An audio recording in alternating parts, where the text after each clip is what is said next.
Durante mucho tiempo se ha dicho que la historia acerca de la existencia de la ciudad perdida de la Atlántida solamente es un mito. Y aunque sí es un relato, se ha convertido en un misterio a lo largo de 2300 años. Dentro de las historias y misterios del océano, la leyenda de la Atlántida es la que se encuentra en los primeros lugares dentro de la curiosidad del ser humano, porque es un mito que abarca muchos de los elementos que atraen a la imaginación del hombre. Bienvenidos a un nuevo episodio. Mi nombre es Angie y cada mes elijo un tema del cual cada semana me pongo a platicar acerca de casos relacionados que se me hayan hecho interesantes, ya sean de crimen, misterio, fenómenos sobrenaturales y lo favorito del podcast, conspiraciones. El día de hoy platicaremos sobre la historia de la famosa ciudad perdida del océano y cómo fue que se volvió en un fenómeno misterioso. Y todo esto no fue gracias a Platón, quien literalmente escribió la historia.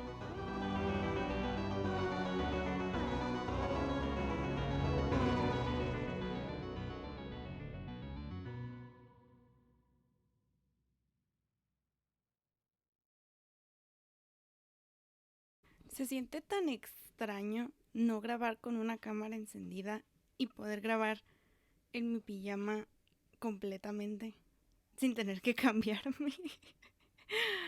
¿Qué tal? Espero que estén súper bien. Una disculpa si no está en video este episodio y probablemente el siguiente tampoco, y probablemente si me siento muy cómoda, los últimos que termine sacando van a ser sin video, porque he estado súper ocupada. He tenido un montón de cosas que hacer. Si no sabían, estoy preparándome para estudiar una carrera distinta a la que estaba estudiando, así que son muchas cosas las que tengo en mi cabeza y en mi agenda, así que nos preparamos para lo que sigue. Pero independientemente, no voy a dejar de subir episodios ahorita. Simplemente tal vez no estén todos en video, pero sí están en YouTube, o sea, voy a subir el audio a YouTube, obvio, pero no voy a estar en video. Pero en fin, hoy les voy a platicar otro tema que tal vez no me dio tanto miedo como el pasado. O sea, hablando de que el mar me da miedo, sino platicarles de que hay algo sumamente interesante acerca de esto. Es cierto lo que dice un artículo que leí hace bastante tiempo acerca de que nosotros los seres humanos estamos muchísimo más interesados por saber qué está en el mar a comparación de qué existe en la tierra. Es muy extraño, pero a la vez tiene sentido porque la Tierra está casi a su totalidad explorada y el mar no.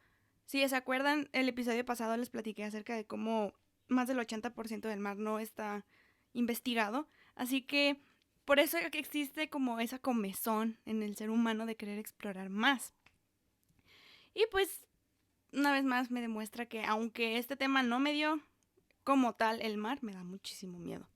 Porque pues tesoros, criaturas que no conocemos, el hecho pues otra vez, ¿no? De que el mar no está 100% descubierto, hacen que la mente humana se vaya creando sus propias lagunas mentales y entre ellas pues es preguntarse si de verdad existió la famosísima ciudad que fue consumida por el agua. Así es. En realidad la historia del Atlantis no apareció de la nada, sino que hay una historia, filosofía y hasta física que involucra todo esto. Y no me sorprende, ¿por qué? Porque vamos a estar hablando de los griegos. Y los griegos eran personas muy inteligentes que se dedicaban a estudiar, porque ñoños, no lo sé, se dedicaban mucho a estudiar. El episodio del día de hoy está dedicado especialmente a las personas a las que les interesa la mitología griega, sí, también fans de Percy Jackson, y todos aquellos que siempre han amado y querido saber acerca de los dioses griegos. Pero algo que sí les quiero mencionar es que yo no soy experta en mitología griega, pero traté de hacer la mejor investigación que pudo quedar en mí, tanto para poder entender la manera en que les voy a explicar qué es y qué fue y cómo es la Atlántida. Eso sí, tal vez muchas cosas puedan ser refutadas diciéndome, es que Poseidón esto, es que esto. Nos vamos a concentrar en la historia que fue escrita por Platón. No nos vamos a concentrar en toda la mitología griega porque si lo hiciera, les voy a ser honesta, va a durar años un episodio de estos. Así que me voy a concentrar únicamente en Platón.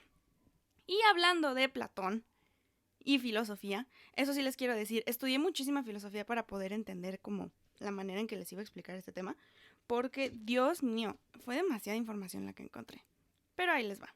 Hablando de Platón, los primeros registros que se tienen sobre la mención acerca de la Atlántida son en los diálogos de Timeo y Critias. escritos por él. De hecho, se publicaron como en los años 370 y 360 antes de nuestra era, así que sí, son viejísimos estos diálogos. Y si no sabían un dato curioso de Platón, el hecho de que él escribiera más en diálogos que como una historia, era porque él comentaba que un diálogo podía ser considerada una herramienta que imitaba la manera en que el alma trataba de hablar consigo misma. Así que muchos de los diálogos de Platón están escritos de esa manera porque podemos hacer una introspección del alma de acuerdo con él. Así que lo que se abarca en estas dos obras se describe en una situación post la República. Otra obra que me acuerdo que la tuve que leer cuando estudiaba Derecho, no la leí, simplemente vi videos explicándome la filosofía porque no soy alguien que entienda la manera en que Platón explicaba. Necesito que me lo expliquen de una manera más coloquial.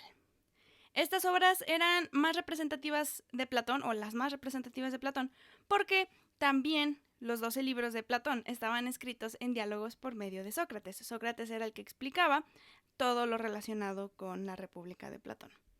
Hablemos entonces de las primeras apariciones de la Atlántida en Timeo y Critias, comenzando con el diálogo de Timeo. Principalmente habla del estudio de la naturaleza como una manera de iniciar esta utopía que todos conocemos que Platón quiso. Timeo es el personaje principal y era un filósofo del sur de Italia, considerado haber sido influenciado por Pitágoras. La influencia de Pitágoras viene de la capacidad que tienen las matemáticas para poder hacer una interpretación del orden racional del mundo. Y se divide en tres: las obras de la inteligencia, lo que aporta la necesidad, y la obra conjunta de la inteligencia y la necesidad. Timeo en este caso se dedica a hablar sobre su teoría acerca de la creación del mundo y cómo es que el ser humano no puede ver más allá de lo que ya existe. Este diálogo toma lugar un día después de que Sócrates describiera lo que para Platón era el estado ideal, o esta utopía que creo que muchos conocemos, de cómo para Platón era lo adecuado para poder vivir. Timeo también resume las teorías políticas de Platón. Y esto es importante mencionarlo porque después, cuando hablemos de la Atlántida, se van a dar cuenta de cómo esto influye bastante. Las teorías políticas de Platón, de acuerdo con Timeo, son la división de la sociedad en campesinos y artesanos que eran vigilados y definidos por los guardianes de la ciudad, la asignación a cada persona a tareas que le tocaban realizar, la educación a los guardianes de la ciudad por medio de ejercicio, música, otras actividades, la elección de mujeres con cualidades innatas idénticas, que todos mantuvieran en común sus relaciones amorosas y su descendencia. O sea, se hacía una leve discriminación en el crecimiento y educación de los hijos y se dividía en dos, tanto en bueno como en malo. Todo esto acerca de las teorías políticas y la República de Platón está muchísimo mejor explicado que yo en el video de Enric de Adictos a la Filosofía, por si ustedes gustan profundizar acerca de ese tema. A mí ese canal me salvó en la prepa, parte de mi licenciatura de Derecho, así que 100% recomiendo que vean a Enric hablar acerca de la República de Platón porque se súper comprende. Pero en esta obra de Timeo, Sócrates habla de cómo le molesta la incapacidad de que se despliegue esto, o sea, le molesta la incapacidad que tiene esto de convertirse en el verdadero estado ideal. O sea, ¿cómo es que una descripción de una utopía y cómo toda esta explicación se quiere hacer encajar en una ciudad ideal? Sócrates quiere moverse y siente que la idea de Platón en la República no era suficiente como para propósitos de entretenimiento a las masas. En este caso, la utopía no era entretenida suficiente como para que se pudiera realizar. Es aquí donde entra Hemócrates, un general siracusano que interviene en esta parte del diálogo, pues después de que Sócrates dijera, bueno, esto no es tan interesante, ¿alguien quiere participar? Y Hemócrates se levanta y dice, yo quiero. Y es ahí donde él pide querer escuchar, o bueno, pide que lo escuchen para que ganara la atención y poder encajar toda esta descripción del estado ideal de Platón. Es ahí donde Hemócrates dice, sí existe todo esto que se crea Platón, pero existe de una manera más explicada y que no nada más en teoría se escucha bien. Porque para Sócrates era muy aburrido escuchar la teoría de una ciudad ideal, la teoría de una utopía, y pues es ahí donde Hemócrates dice, hey, pero sí existe, déjate la platico. Y es ahí donde entra el diálogo de Critias. Critias se convierte en el portavoz de un relato que le contó su abuelo cuando tenía tan solo 10 años, acerca de, ahora sí, el estado ideal, en ejemplo. La historia comienza con Solón, uno de los 7 sabios, y su viaje a Egipto en la ciudad de Sais. Critias entonces se dedica a hablar de cómo en la antigüedad la tierra se había dividido y asignado entre los dioses que se dedicaban a guiar y atender a los humanos. Hefesto, el dios griego del fuego, y Atenea, la diosa de la guerra, civilización y sabiduría, fueron los asignados a la región de Ática, que tenía el orden constitucional de los hombres buenos. Esta región la habitaban usualmente los ciudadanos dedicados a la agricultura y la artesanía, junto con los guerreros, y es la que ahora se conoce como la capital de Grecia, Atenas. Ática se distinguía por la calidad que tenía la tierra para su producción agrícola y ganadera antes de la erosión de la tierra que llevaría a múltiples inundaciones alrededor de 9000 años. Algo que también se caracterizaba de esta ciudad eran sus leyes, porque había una gran separación que había entre tanto trabajadores como guardianes y sacerdotes, y porque también tenían las mejores armas para la guerra y las mejores artes para la medicina y la adivinación. O sea, ellos tenían a los mejores oráculos. Esta ciudad ática era completamente distinta. La tierra era rica y el agua venía de cenotes. La Atenas creada por Hefesto y Atenea es descrita en Critias como la civilización ideal. Perseguía la virtud, vivir en moderación y excelencia en el trabajo. Es ahí donde Critias dice, sí existió esto de lo que está hablando Platón, pero existe de una manera distinta, ¿saben? No siempre nos tenemos que concentrar en la teoría, veámoslo en la práctica. Pero no nada más Critias se dedicó a hablar de Ática y de Atenas y de Hefesto y de Atenea, sino que luego pasa a hablar de la Atlántida, continuando con el relato de cómo a los dioses se le asignaron diferentes lugares. A Hefesto y a Atenea se les otorgó Ática, y esta ciudad de la Atlántida fue asignada a Poseidón, quien de acuerdo con Platón fue por pura y mera suerte. O sea, Zeus nada más dijo, pues ahí te toca eso. Y fue lo que le tocó a Poseidón. En el Critias se relata tanto la historia, la geografía, organización y gobierno de la Atlántida. Y si les soy sincera, si de por sí estos relatos ya son difíciles de comprender para alguien que no se dedica a la filosofía de lleno, como yo, si le agregamos el hecho de que están larguísimas las explicaciones, este episodio duraría horas. Así que hice un mega resumen del Critias, porque sí leí el Critias, pero también leí análisis y también leí muchísimos como Atlántida para Dummies, para que yo lo pudiera entender y pudiera entender la manera en que lo iba a explicar, porque si me lo explican muy difícil no puedo después yo explicárselo a alguien más. Así que no, mejor una Atlántida light. Leí todo, lo comprendí y ahí les va. La creación de la Atlántida por los poderes de Poseidón fue organizándose a partir de 2 manantiales de agua caliente y fría que emergieron del subsuelo. De acuerdo con Critias, la Atlántida estaba ubicada más allá de las columnas de Hércules, conocido en la antigüedad como el límite del mundo, o sea, todos decían hasta donde llegue Hércules, hasta ahí es el mundo, pero pues en realidad es el estrecho de Gibraltar. Entonces, si ustedes buscan como en un mapa, ven el estrecho de Gibraltar y dicen, ya comprendí. Pero en el Critias también se dice que la Atlántida era más grande que Libia y Asia Menor juntas, o sea, Turquía. Atlántida medía poco menos de 2000 kilómetros cuadrados y estaba rodeada por montañas y el mar, o sea, el océano Atlántico. En el diálogo se habla de un hogar ubicado a 9 kilómetros del mar y era el hogar de Evenor, uno de los primeros habitantes de la isla que nació del suelo. Evenor tuvo una hija con su esposa Leucippe, a quien llamaron Clito. Poseidón se enamoró de Clito y fue con quien decidió habitar la isla. Poseidón, entonces, no sé en qué plan lo estaba haciendo esto, pero se dedicó a preservar a Clito de los hombres del mundo exterior, creando anillos alternos en la isla, 2 de tierra y 3 de mar alrededor de la montaña que la aislaron o, de acuerdo con Poseidón, la protegieron de los hombres del mundo exterior. No sé de qué te protegen, pero ok. Mucha protección.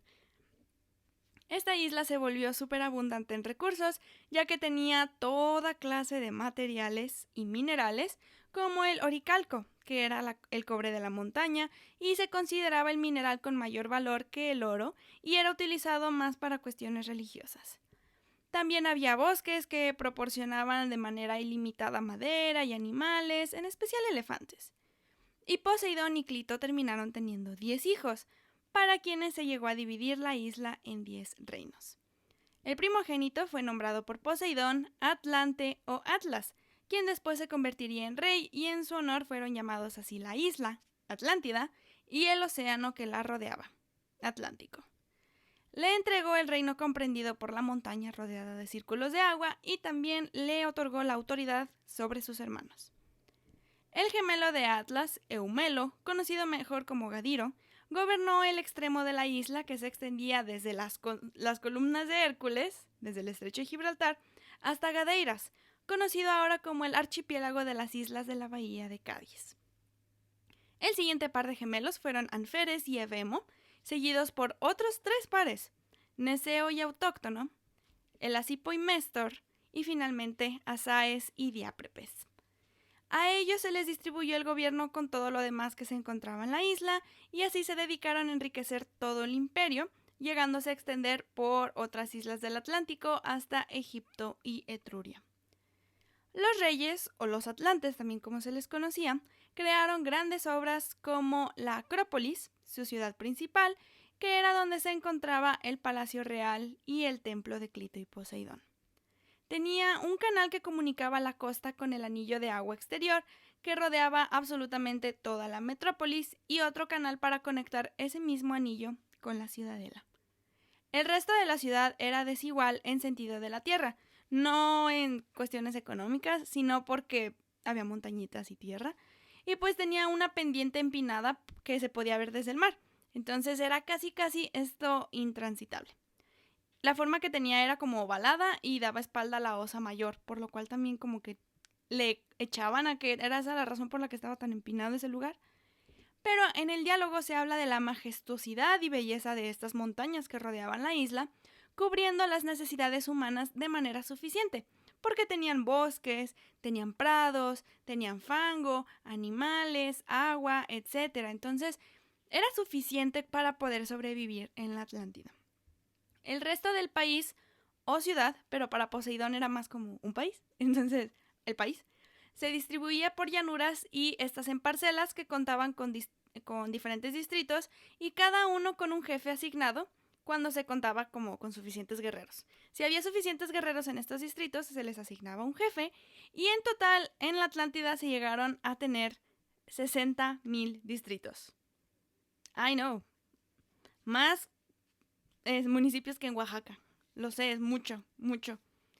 En caso de guerra, debido a esto, se tenía establecido en la ciudad real, que era donde estaba reinando Atlas, que cada jefe debía aportar en cuestiones terrestres y navales un montón de cosas y se las voy a listar.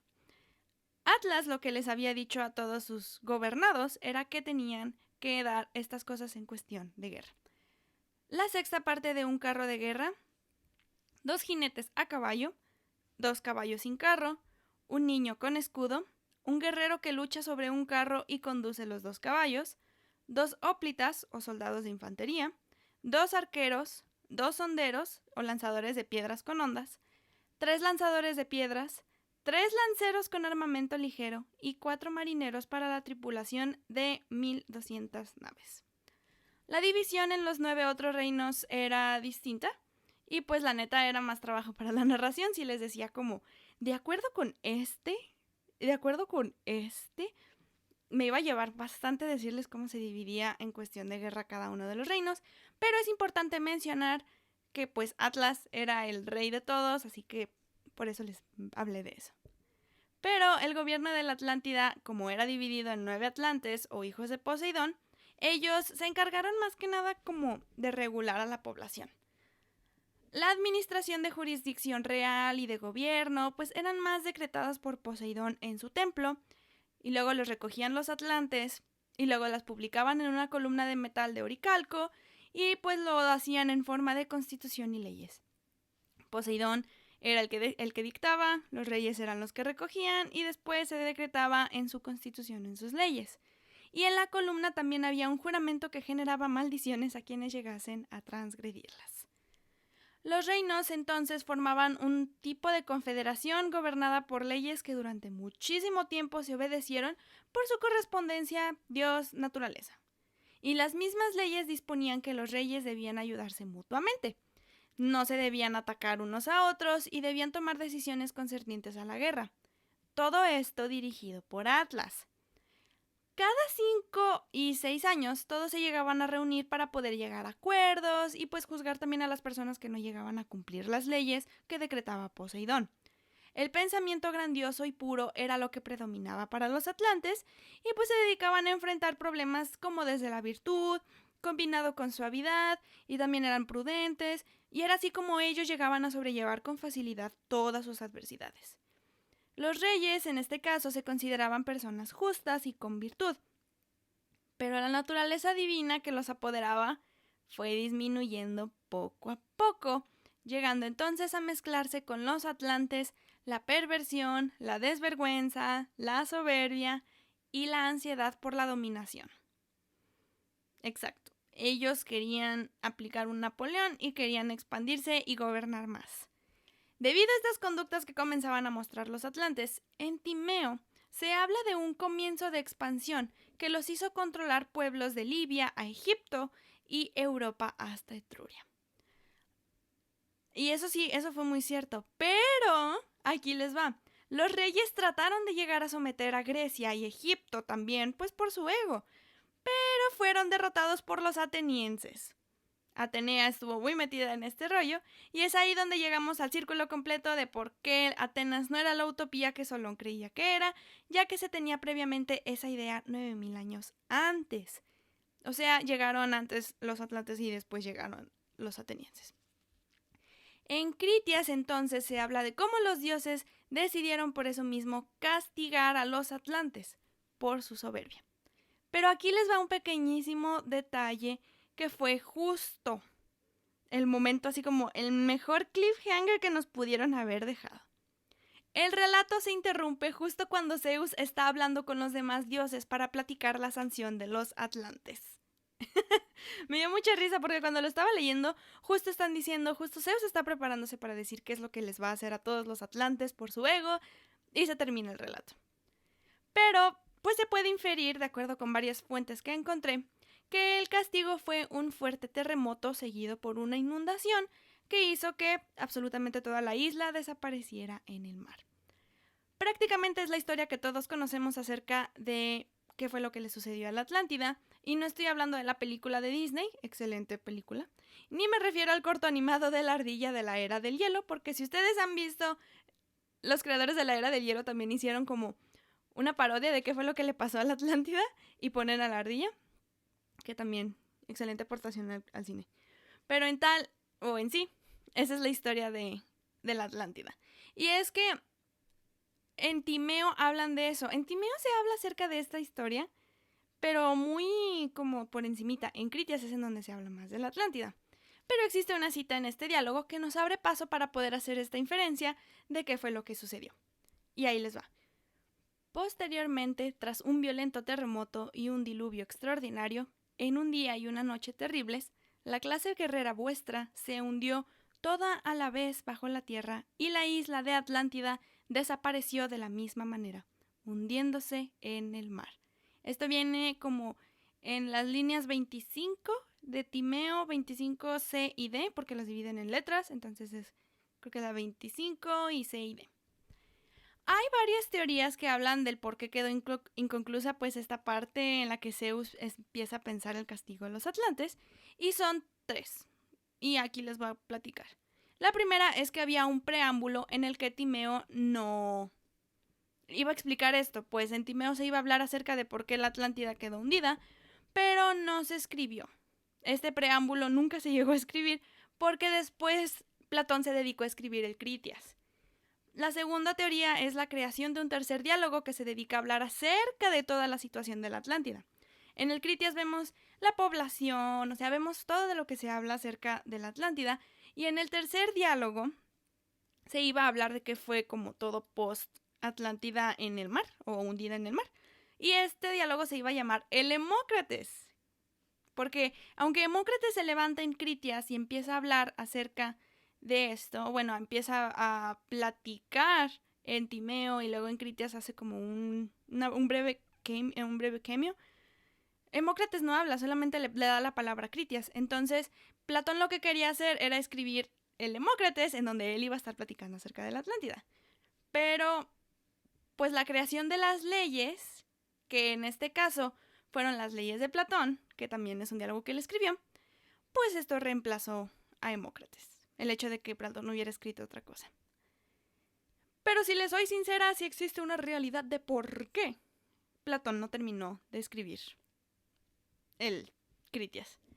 Y esto habla de que fue porque Solón no dijo todo. Solón no contó toda la historia por su avanzada edad. Solón tenía 93 años cuando empezó a relatar todo en el Critias, y esto se encuentra escrito en la obra que escribió Plutarco llamado La vida de Solón. Y es una cita larga, pero les voy a platicar acerca de esto y se las voy a leer. Solón ya había comenzado su gran obra sobre la historia o la leyenda de la Atlántida, que oyó a los eruditos de Sais y estaba relacionada con los atenienses. Pero desistió. Más que por falta de tiempo, como dice Platón, por la vejez, asustado por la magnitud del relato, que tenía, por cierto, bastante tiempo libre, lo dan a entender las siguientes palabras.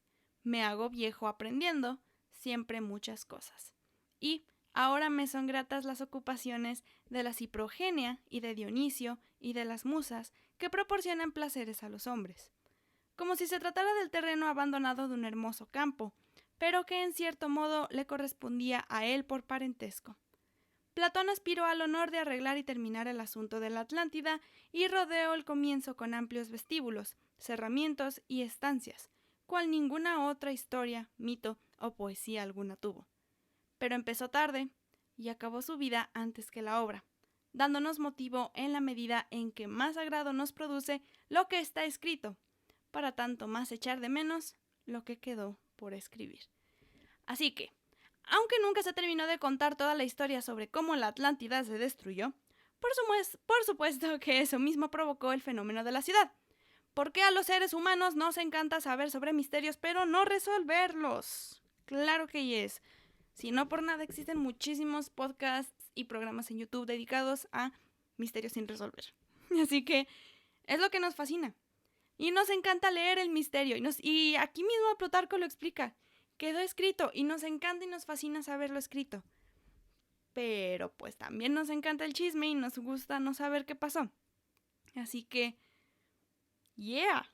Básicamente es por esa la razón por la que nos encantó la Atlántida, porque Platón nunca la terminó de relatar. Platón nunca nos terminó de contar qué fue lo que pasó.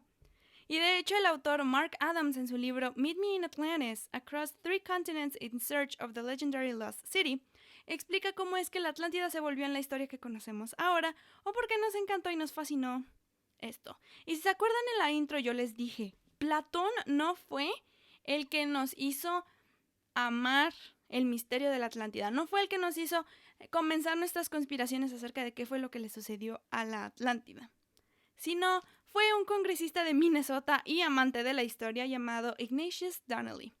En 1882 escribió un libro titulado The Antediluvian World, donde mencionó su teoría de que todos los avances en civilización y tecnología que se tenían en el momento se podían atribuir a una isla perdida mencionada alguna vez por Platón.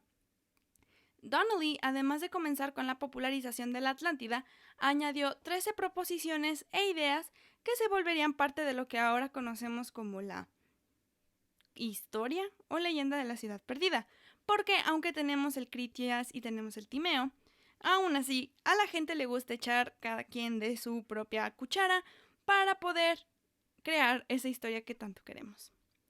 En su libro incluye ilustraciones y tablas donde encontró como similitudes dentro de su teoría para demostrar su hipótesis sobre la existencia de la Atlántida. Y ahí les van las 13 proposiciones de este hombre porque, Dios mío, es importante hablar de ellas.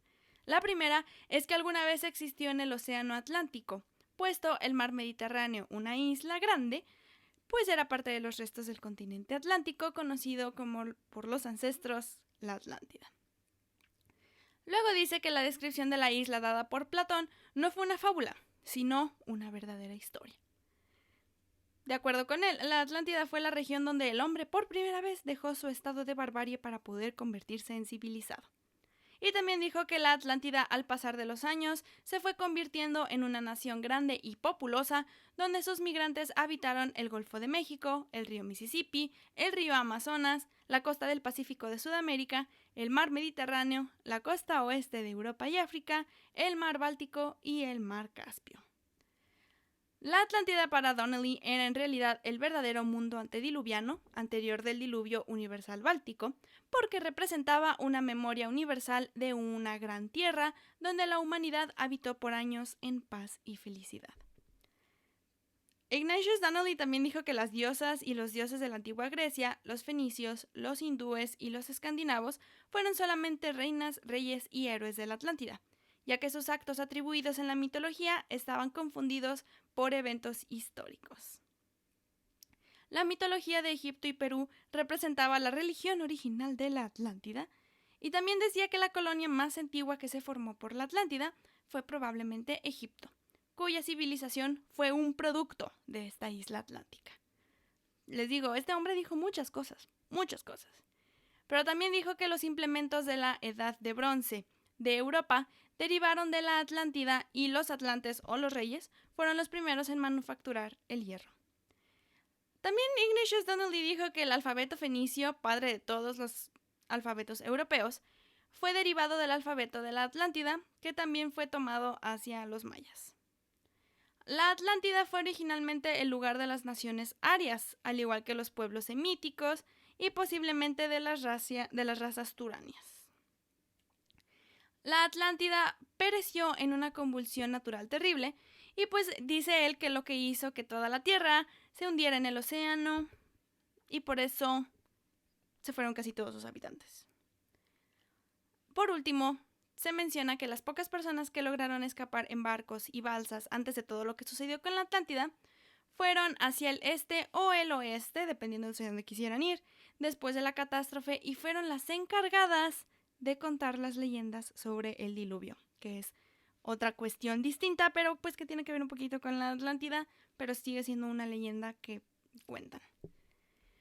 Mark Adams, entonces, después de analizar este libro, describe a Donnelly como el primer fundamentalista de la Atlántida que creyó en la historia de Platón y dijo que era verdadera fuera de los elementos sobrenaturales como Poseidón.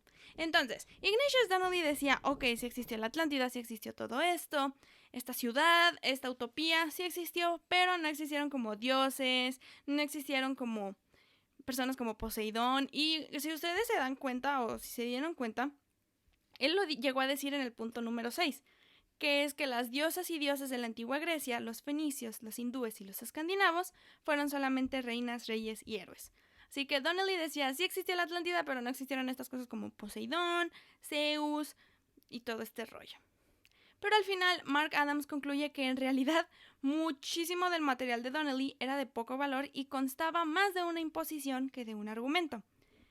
Donnelly sabía los resultados y se dedicaba a investigar, pero solamente investigaba lo que de verdad le convenía sin duda razonable. No era una persona imparcial, simplemente se dedicaba a investigar lo que le convenía. Como a todos nos llega a suceder, pero en este caso Ignatius Donnelly quería imponer que la Atlántida existió. Hubo más personas entonces que se dedicaron a adentrarse en las investigaciones de Donnelly, y fueron como escritores tipo Edgar Cayce, que en 1920 habló de las vidas pasadas en la Atlántida y de cómo una ciudad similar subiría en las costas de Norteamérica, y acciones relacionadas como con la psique iban a estar sucediendo, pero nada de esto fue información verídica. Además de que Edgar Cayce dijo erróneamente que la Atlántida iba a ser descubierta en 1969. Y aquí estamos 52 años después, oiga, y a mí todavía no me muestran la Atlántida. Así que tómenlo de Edgar Cayce muy sutilmente, no se lo crean totalmente. Pero, aún así, en fin, anyway, la Atlántida sigue siendo considerada una utopía, pero como podemos ver, Platón no lo describió tanto así.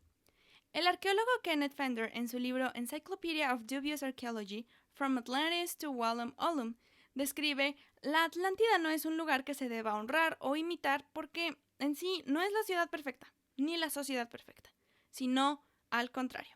Y tiene mucha razón en este aspecto, a mi parecer. Y es que la Atlántida para él es la personificación de la riqueza material, el avance tecnológico y el poder militar que se volvió corrupto por su riqueza, sofisticación y poder. Todo lo que brilla no es oro. Y esto lo hace ver Kenneth Fender, diciéndonos: la Atlántida simplemente nos menciona cómo se convierte una ciudad ejemplar, o en este caso, comillas, comillas, ejemplar, se convierte en la corrupción total que conocemos hoy en día en nuestras sociedades. Para Fender, la Atlántida es más como una expresión que se usa por los atenienses que ganaron la guerra, que en realidad sobre una civilización. Los atenienses nos contaron acerca de la Atlántida, pero nos dicen: pues es un decir, o sea, no es que haya existido, simplemente es lo que sucede cuando se tiene todo el poder, se tiene sofisticación, se tiene riqueza.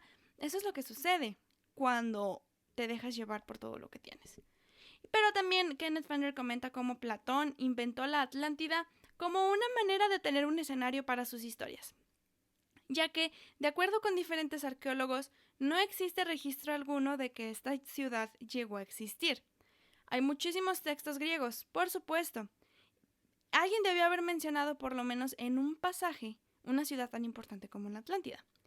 Entonces nos dice: ok, pero si no hay restos arqueológicos, ¿cómo puedo estar yo tan seguro de que sí existe? ¿Sabes? O sea, varios griegos hablaron en sus textos y ninguno otro que Platón menciona la Atlántida. Y eso es algo que pone a cuestionar a muchísima gente que se dedica a investigar a los griegos. Entonces, aún con todos los acontecimientos y teorías diciendo que la Atlántida no existe, hay personas que dicen que debe haber por lo menos un poco de verdad detrás de la leyenda. La mayoría de las teorías se concentran en lo que expertos dedicados a la Atlántida han mencionado: Océano Atlántico, Antártica, Bolivia, Turquía, Alemania, Malta, el Caribe, etcétera, etcétera, etcétera. Si recordamos, Critias, la Atlántida era una isla más grande que Libia y Asia Menor, o sea, Turquía, que se encontraba frente a los pilares de Hércules, o sea, el estrecho de Gibraltar. Y hay personas que mencionan que la Atlántida sí existió, pero sin las cosas fantásticas que se mencionan, o sea, los poderes de Poseidón, ya que mucha de su información, sin detalles, añadiendo cosas y su mala interpretación, propone una ubicación de una isla que encaja con su descripción. Léon Spach de Camp, escritor de ciencia ficción y fantasía, en su libro Lost Continents, habló sobre cómo, cambiando la historia a detalle de Platón, no se puede. No podemos hacer un cambio de todo el Critias ni del Timeo, porque en sí no sería su historia. Se le quitaría esa sensacionalidad. Y evidentemente la Atlántida se sigue considerando un mito porque no hay trazo de que haya existido, aún con toda la tecnología implementada para buscarla. Pero esto puede ser porque las profundidades del océano Atlántico hundieron de alguna manera a la isla. Aún así, el mayor misterio que se ha convertido alrededor de esta leyenda, pues es que se ha vuelto en un fenómeno. Y es que los oceanógrafos y especialistas del mar, por más que han hecho expediciones, no han encontrado nada. Llama la atención que es un pedazo de tierra más grande que Libia y Turquía juntas, aunque pues miren, les voy a ser sincera, el mar no se ha investigado al 100%, así que anything can happen. Todo es posible. O sea, todo puede pasar. Y yo sigo bien traumada porque no se ha descubierto todo del mar. Geólogos han analizado por las placas tectónicas que la Atlántida lo más probable es que no haya existido. Desde que la Pangea se extendió, el océano también lo hizo, por lo que no habría lugar alguno en el cual podría quedar hundida la Atlántida. Pero esto no sería un podcast amante de conspiraciones si no hablara yo de teorías sobre la Atlántida. Así que hablemos de algunas teorías que me llamaron la atención acerca de la Atlántida porque existen demasiadas. Así que les voy a hablar las que a Angie se le hicieron interesantes. Número 1. Y esta tiene que ver muchísimo con física. La Atlántida era en realidad la Antártica. Esto es basado en el trabajo de Charles Hapgood, maestro de universidad conocido por su hipótesis del desplazamiento polar de 1958. Este hombre sugiere que ha habido cambios geológicos bruscos en las posiciones geográficas modernas, tanto de los polos como en el eje de rotación de la Tierra. Recordemos rotación y traslación. Lo cual ocasiona, debido a esto, inundaciones y movimiento en las placas tectónicas, no necesariamente terremotos. Hapgood mencionó que hace 112.000 años la corteza terrestre cambió, y eso hizo que el continente que ahora conocemos como Antártica se moviera muchísimo más al norte de lo que originalmente se puede ver. La Antártica era hogar de una civilización avanzada, pero los cambios repentinos en la corteza terrestre y sobre todo en la temperatura con la ubicación hicieron que esta sociedad desapareciera y se arruinara. Todo lo que se conocía de esta civilización fue cubriendo poco a poco, el hielo y el mar. Poco a poco se fue cubriendo con hielo y con nieve. Así que por eso se cree que la Atlántida pudo haber sido en realidad la Antártica. Pero luego existe otra teoría que nos habla de cómo la historia de la Atlántida en realidad es un relato sobre la civilización minoica. Y esta es una teoría más reciente, creo que es de las más recientes que encontré, y es la que habla acerca de la civilización que creció en las islas griegas de Creta y Tera, hoy Santorini, y se llamaba Minoa por el rey Minos. Esta civilización estuvo antes de la griega, con su origen en el año 2000 antes de nuestra era. Si nos damos cuenta, los diálogos de Platón son del 370 y 60. Entonces, no están tan cerca, pero más o menos por ahí da. Es considerada la civilización minoica como la primera gran civilización europea, y eran conocidos por sus grandes palacios, calles pavimentadas y por ser los primeros europeos en escribir su propio lenguaje. Existieron por muchos siglos hasta que de la nada un día desaparecieron, volviéndose en un gran misterio que ha creado teorías de que pueda y exista un vínculo entre los minoicos y los atlantes de Platón. Y es que esto va de que historiadores piensan que en 1628, antes de nuestra era, un gran terremoto sacudió la isla de Tera, haciendo que también una explosión volcánica diera lugar con más de 10 millones de toneladas de roca, cenizas y gas, y que por eso se cubrió la atmósfera. Y que por eso también desapareció esta civilización. Y también tomaron lugar los tsunamis, y estos fueron tan grandes que desaparecieron por completo las ciudades minoicas. Pero como les dije, también esta sociedad es un misterio, tipo Roanoke. Nadie sabe qué pasó con ellos de la nada, ya no existieron, así que no hay mucho de qué rascarle a esta teoría, pero simplemente es de las más recientes, y pues muchos dicen, Pero existe también otra teoría, y es que la Atlántida fue un continente que de repente se hundió en el océano. Volviendo a Ignatius Donnelly, mencionaba que para que se hubiera logrado como todo este avance, o se hubieran logrado todos los avances que se tenían en el mundo antiguo, como la metalurgia, el lenguaje y la agricultura, debió haber existido alguna civilización avanzada, ya que ninguna otra lo hacía. Donnelly asumió que el océano Atlántico era solamente unos metros más profundo, así que el continente de esta civilización avanzada pudo haberse inundado por cambios en el océano en la misma ubicación que da Platón, afuera de los pilares de Hércules en el estrecho de Gibraltar. Aún con los estudios tectónicos y geológicos, existe gente que sigue defendiendo esta teoría, sobre todo por la descripción que da Ignatius Donnelly y que pues llega a ser muy similar que la Atlántida de Platón. Pero pues no. Y vamos a hablar ya de la última teoría, que también tiene que ver con Ignatius Donnelly, porque este hombre nunca se cansó de hablar de la Atlántida. Y es que esta ciudad desapareció por culpa del Triángulo de las Bermudas. Muchos escritores a lo largo de los años se han encargado como de agregar su hipótesis o agregar su granito de arena, y se han hecho especulaciones magníficas sobre la ubicación real de la Atlántida. Charles Berlitz fue el más prominente en el 74 con su libro El Triángulo de las Bermudas, porque habló de cómo la Atlántida era un continente que se encontraba en las afueras de las Bahamas y que cayó en el Triángulo de las Bermudas. Esta creencia viene de lo que se cree desaparece a los barcos de manera misteriosa, que dijeron, pues no nada más se lleva barcos, se lleva islas también. Y la gente que se cree esta teoría llega a comentar que es cierto que la Atlántida fue víctima del Triángulo de las Bermudas porque se han encontrado paredes y calles que parecen ser hechas por seres humanos en la costa de Bimini en las Bahamas. científicos han refutado esta teoría diciendo que lo que se creen son paredes en realidad son formaciones naturales de piedras de playa. Así que, bro, es lo que dicen. Dicen, güey, pues es que sí ves paredes, pero son formación de rocas. Please don't. Y es ahí donde les digo, Ignatius Donnelly trajo consigo muchísimas cosas, muchísimas teorías y muchísimas creencias de lo que se convertiría el fenómeno de la Atlántida, y predijo de la manera más errónea evidencia encontrada que habría y más información que habría acerca de ella. Pero en realidad no hay nada. La leyenda de la Atlántida ha durado años viva, y ha dejado que la imaginación de nosotros mismos, los seres humanos, siga haciendo sus especulaciones de qué fue lo que en realidad sucedió con esta ciudad, o si de verdad existió esta ciudad. Esta utopía no sabremos si de verdad está perdida o no, ya que la única que nosotros tenemos como evidencia son los libros de Platón. Y estos ni siquiera tienen una prueba que demuestre la existencia de esta ciudad, que terminó en el agua, porque uno de ellos ni siquiera está terminado. Así que no podemos estar seguros al 100%. Lo único que nos queda a nosotros es seguir cuestionándonos qué tanto conocemos sobre esta ciudad. ¿De verdad creemos que existió?